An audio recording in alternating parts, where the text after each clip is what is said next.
Oh, buddy, count down to Christmas. It is Advent day number 9, and today we're going to talk about the angel Gabriel speaking to Joseph. In the last episode, we talked about how the angel Gabriel came to Mary to let her know that she's going to conceive a son, even though she's a virgin, and this son is going to be the Messiah. And in today's episode, we're going to talk about Joseph's side of the story. Now, the angel Gabriel did not appear to Mary and Joseph at the same time. In fact, Joseph found out that Mary was pregnant before he ever had a conversation with an angel.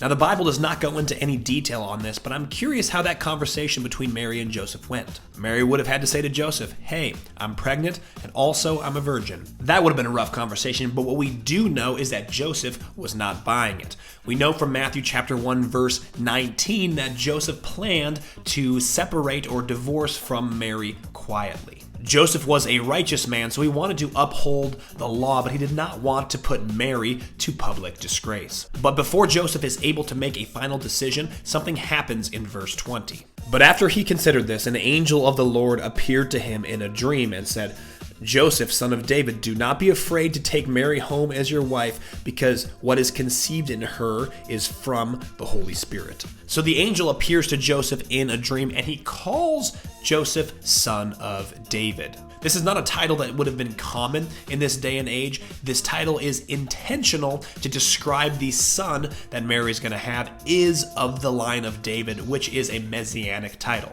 So what the angel is communicating to Joseph here is, yes, Mary is going to conceive the one who is to be called the Messiah, but you, Joseph, have a role to play here too. It is through your family line that he's going to be called the son of David. Joseph is just as much a part of this story as Mary is. So Joseph has a choice. Is he going to take part in the same type of social rejection, the same type of ridicule as Mary is going to be a part of by following the will of the Lord? This is an enormous responsibility. It requires an incredible amount of faith. And we learn in verses 24 and 25 that Joseph wakes up and immediately goes to Mary and takes her as his wife. But he does not consummate the marriage until after she has given birth. A quick funny story here. When I was a teenager, I was confused by these last couple of verses. It says that Joseph chose not to consummate their marriage until after Mary had given birth. But I knew in all of my teenage wisdom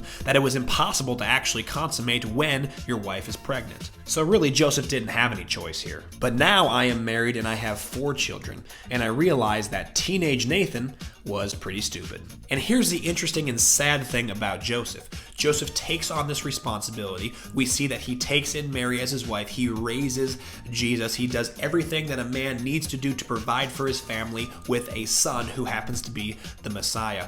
But before Jesus starts his earthly ministry, Joseph had died. He takes on all of the public shame. He takes on the responsibility of raising a family, but he doesn't get to see Jesus actually fulfill his earthly ministry. But he would have been able to see all of that from heaven, and what an honor that would have been. Joseph had every reason to walk away, but instead he said yes to God. He became the earthly father of Jesus, and his decision was part of the incarnation story of Jesus. Thank you for tuning into today's episode. If you missed any of the Advent episodes, check out the Advent series playlist, and I will see you again tomorrow.